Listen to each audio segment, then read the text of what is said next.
obviously it's a pretty exciting time over there with their new arena. And I'm fearful it's going to be a sellout. It's going to be a little crazy in there, which is good for us. We haven't played a real true road game, I think, probably since Arizona 2 years ago. Or Arizona State 2 years ago. Right. Our last game was really atmosphere and fans, so you don't know necessarily what to expect sort of in the year.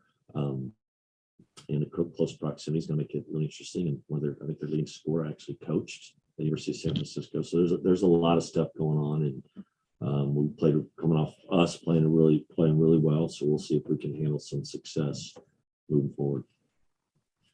All right. And then I guess a really quick, I don't know how far you want to look forward to, but Winthrop on a Monday at home in Pullman. No, very little about Winthrop. Actually, I do. I saw them play Campbell last year. I know they got. We talked about like with my guy Ty Roberts is like they got winning DNA. They're used to winning. They really, I think they'll stretch you out. I think both these teams are going to stretch us out and try to probably beat us from three, beat us off the dribble. They're very skilled, both teams, and but I really won't look at them until after we play Idaho. So hopefully we'll be ready for that one on Monday. All right. If you have a question for Coach Smith, please raise your hands.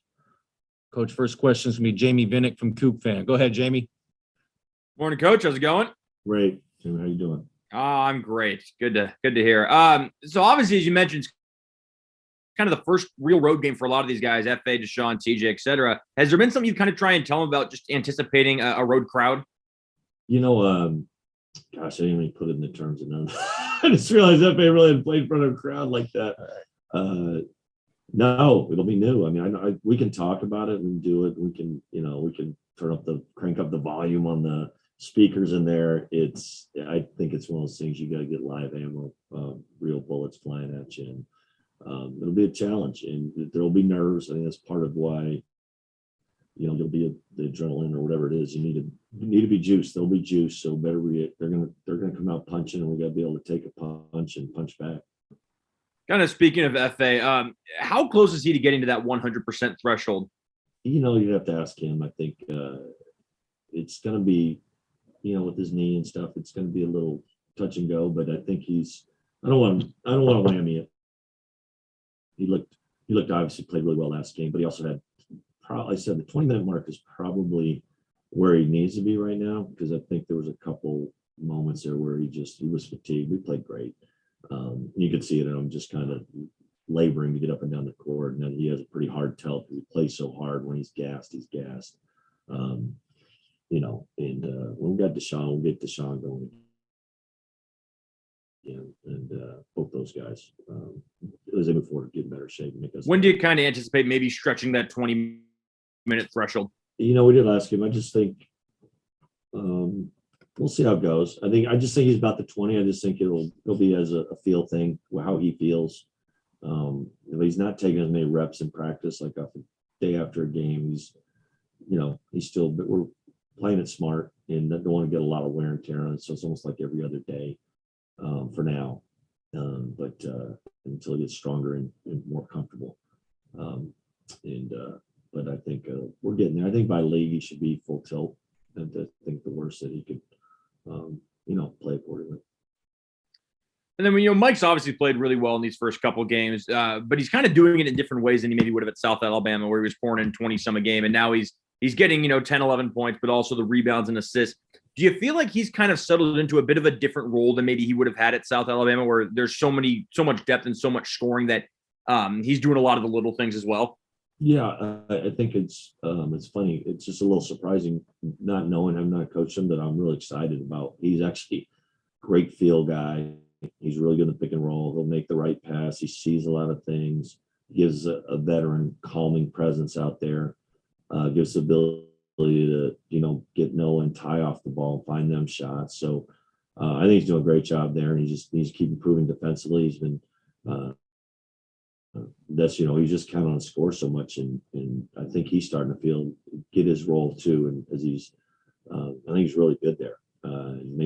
Maybe he didn't even know that, playing with other guys around him, that it's probably a little more fun for him too, just having some other guys. And I think he'll find his pace there and when to score and when not to. It's been good. And then last thing for me, just looking at that UCSB game, Deshaun doesn't really play because of fouls.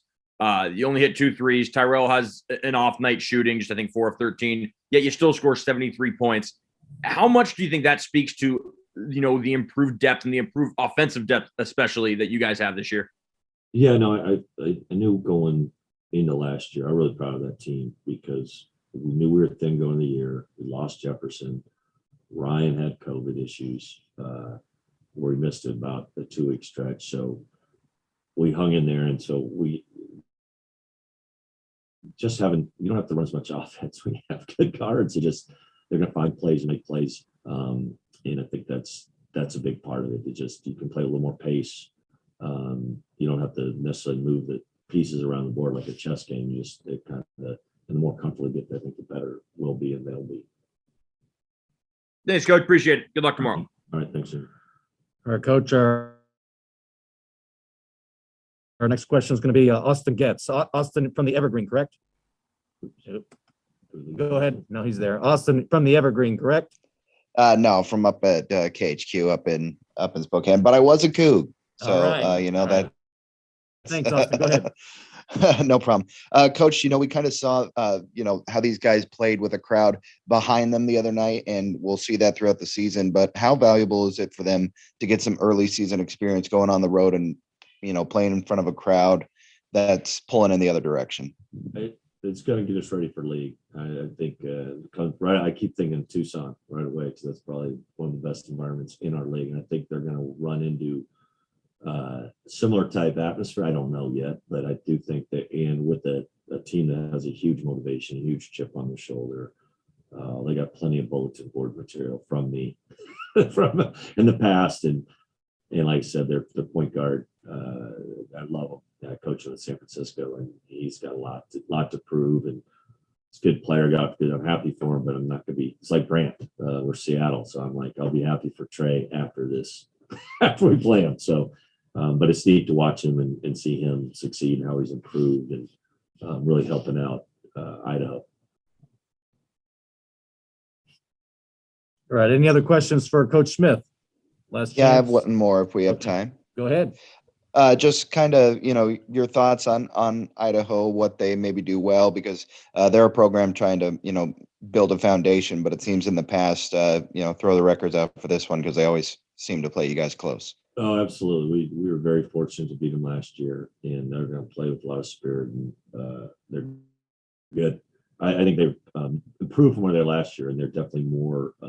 They play fast. They have their 2 guards. They start. Obviously, Dixon's played at the highest level. He's at St. John's at one point in his career, and now he's a 5th-year senior.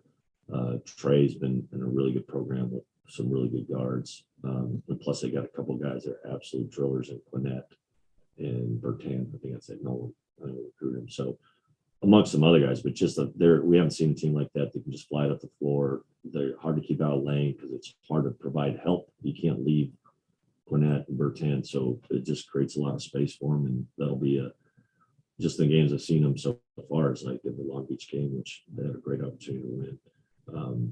They're going to be hard to guard.